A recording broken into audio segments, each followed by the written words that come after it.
My mother refused to take care of my son. "I am not your slave, get a babysitter," she said, all while she was taking care of my sister's daughters. When she asked me to pay her bills, I told her, "I am not your bank. Find someone else to support you." My name is Nelson. I'm 34 years old with an incredible wife named Dana and a 5-year-old son Samuel, who is my world. I live in a mid-sized city with a stable job as a project manager at a tech company. I'm not a millionaire, but I work hard to give my family a good life. However, this story isn't about my happy life with Dana and Samuel, but about something that marked me deeply: my relationship with my mother Carmen, and how everything changed in a single day. My mother Carmen was always a complicated woman. My father, a hard-working and quiet man, left her when I was 25. I don't blame him. Carmen was a toxic person, always criticizing, always demanding, always wanting to control everything. My father put up with what he could, but one day he left a note saying he couldn't take it anymore, and disappeared. I never saw him again, although sometimes I think about him and wonder if he's okay. When my father left, my mother was left alone without a job, without savings, and with a lot of debt. She never had a stable job. She always depended on my father. When he left, she became a professional victim, crying on the phone, saying the world was unfair, that everyone had abandoned her. I, at 25, just starting my career, felt I couldn't leave her alone. As the responsible son, I decided to help her. I started paying her bills, the rent, electricity, water, groceries. I even gave her a monthly allowance, so she would have some money for her personal expenses. It wasn't a small amount I spent on her. I did it because she was my mother. I thought it was the right thing to do. My sister Juliana, on the other hand, never lifted a finger for her. Juliana, 3 years younger than me, was always my mother's favorite. Since we were little, Carmen treated her like a queen. If Juliana wanted something, she got it. If she got into trouble, my mother would defend her, no matter what. I, on the other hand, was always the serious, the one who had to behave, the one who couldn't fail. Juliana grew up, and as expected, didn't make the best decisions. She went from party to party, living a life without direction. She ended up as a single mother to 2 girls, Paula and Sarah, each with a different father. I never judged them. The girls are lovely and it's not their fault. But Juliana, instead of maturing, remained the same, irresponsible, always looking for the easy way out.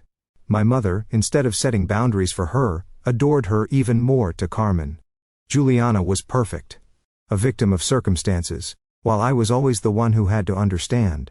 Despite that, I continued paying my mother's bills for years in which I never asked for anything in return. A thank you, not any recognition, nothing. She saw it as my obligation, as if I owed her something for raising me.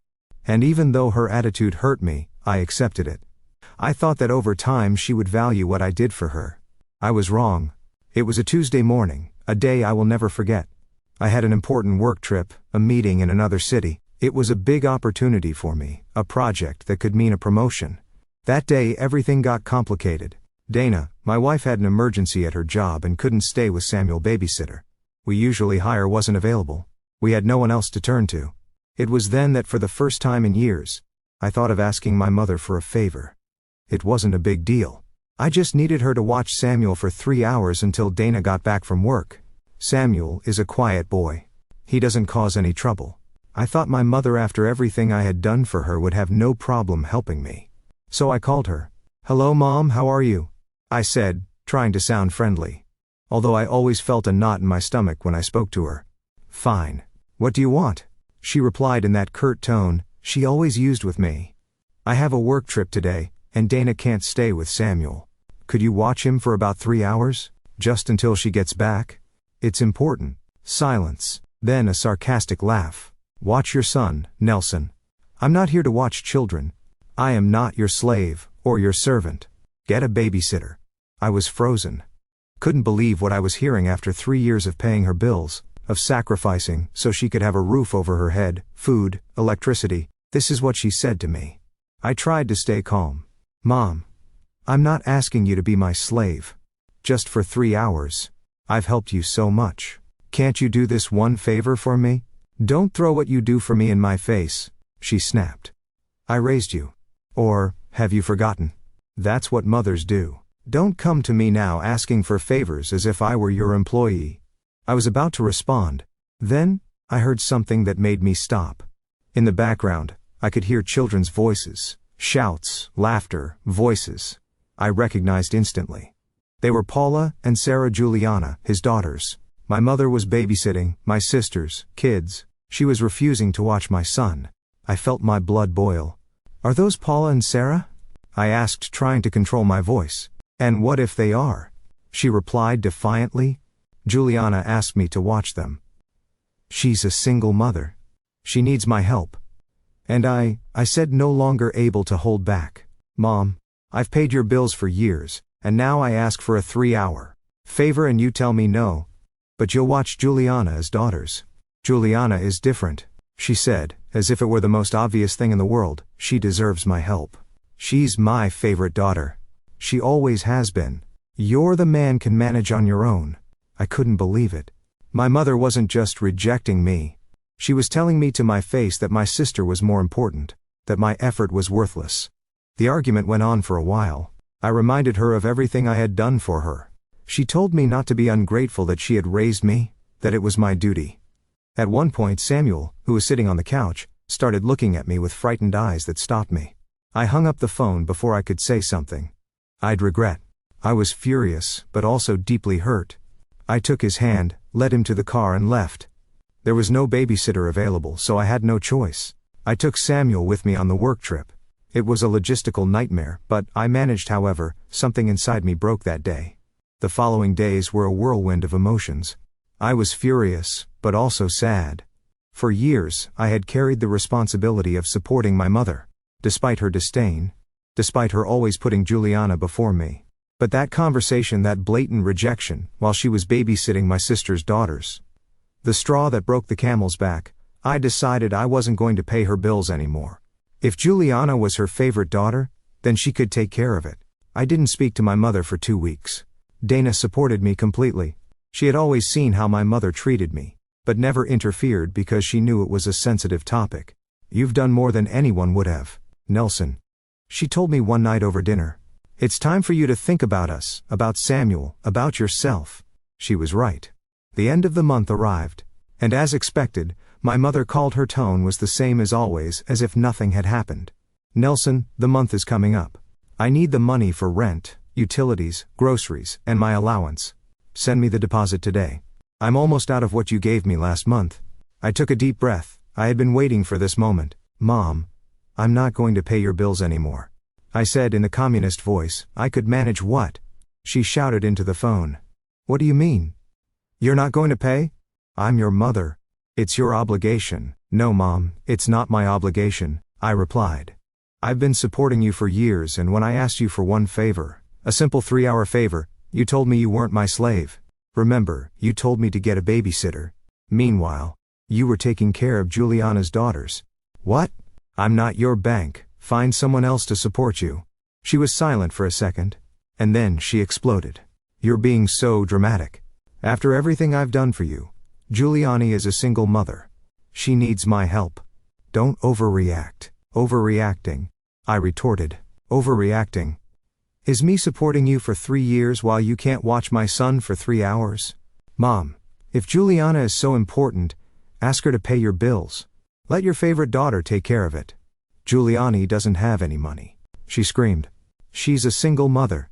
She has responsibilities. I have responsibilities too." "Mom," I said, fed up, "I have a family, a son, a job. Your ATM. I am not paying your bills anymore. Period." I hung up the phone. My heart was pounding. But at the same time I felt an enormous sense of relief. For the first time in years, I had put myself first. Dana, who had been listening from the kitchen, hugged me. "You did the right thing," she said. And I felt that way too. I thought that call was the end of it, but I was wrong. The next day, someone pounded violently on our apartment door. Dana opened it. And before she could say a word, my mother stormed in, pushing her slightly. She was furious with her eyes blazing. "You're not going to pay my bills," she yelled, pointing her finger at me. "Ungrateful. After everything I've done for you, this is how you repay me."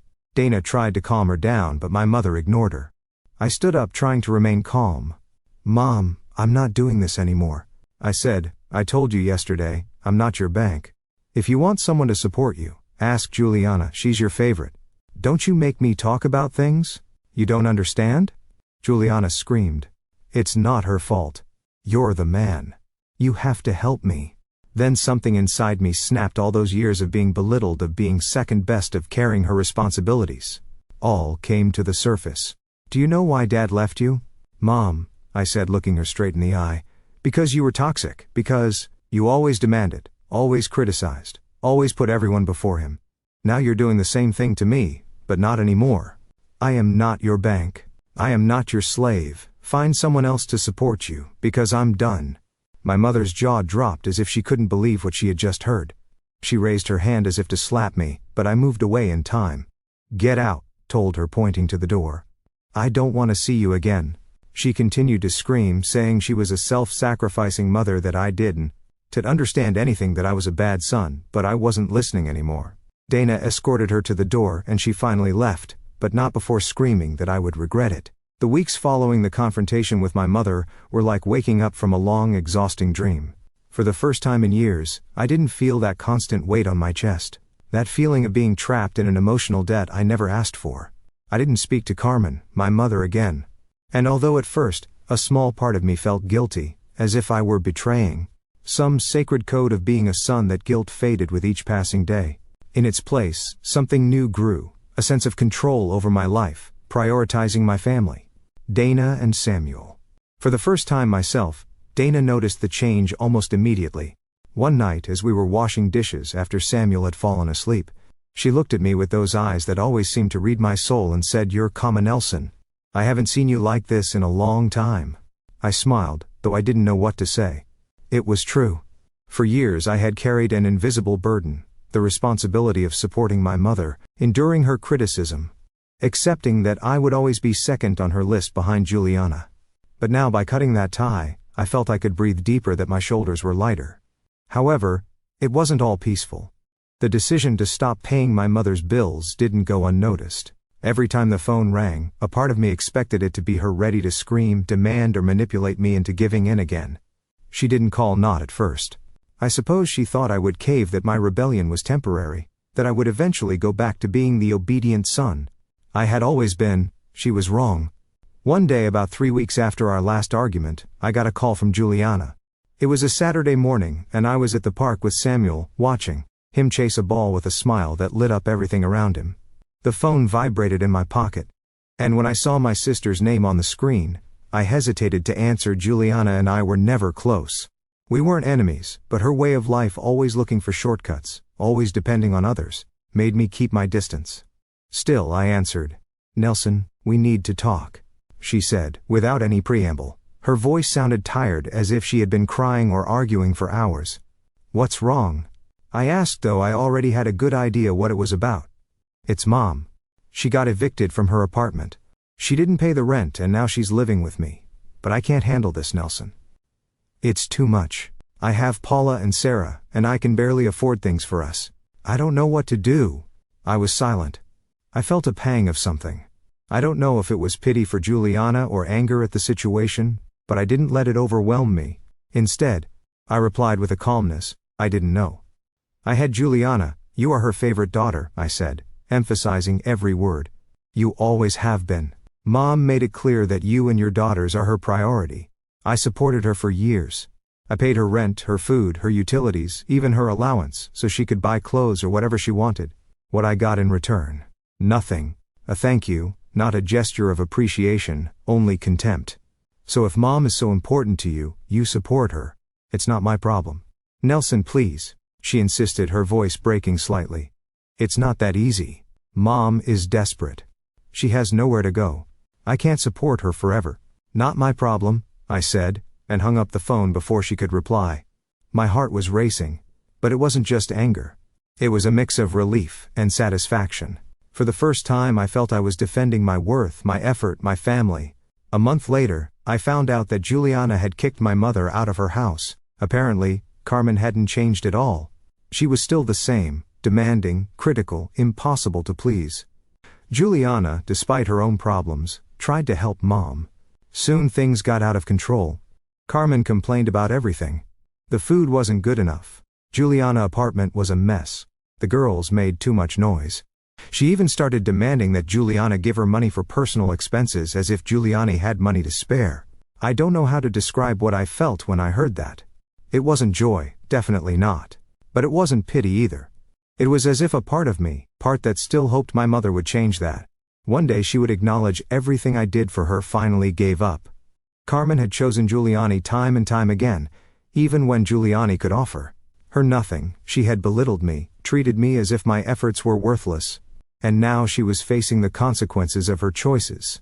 My mother tried to contact me a few weeks after Giuliana kicked her out. I received a call from an unknown number, and when I answered, I heard her voice. It wasn't the strong, demanding voice from before. It was pleading, almost broken. "Nelson, please," she said.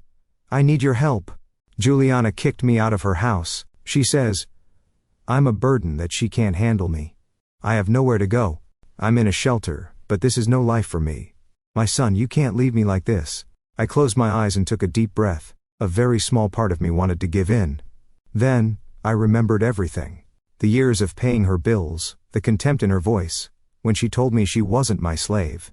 The way she took care of Giuliana's daughters, while refusing to help me with Samuel. I remembered her blatant favoritism, her constant criticism. The way she always made me feel like I wasn't enough. And I knew I couldn't go back. I laughed and told her, "There's your favorite daughter for you. You did favors for her for free, and look how she repaid you. Meanwhile, I paid your bills for years and you threw a fit over one simple favor. You're on your own." She started crying, but I hung up before she could say anything else. My hand was shaking, but not from regret.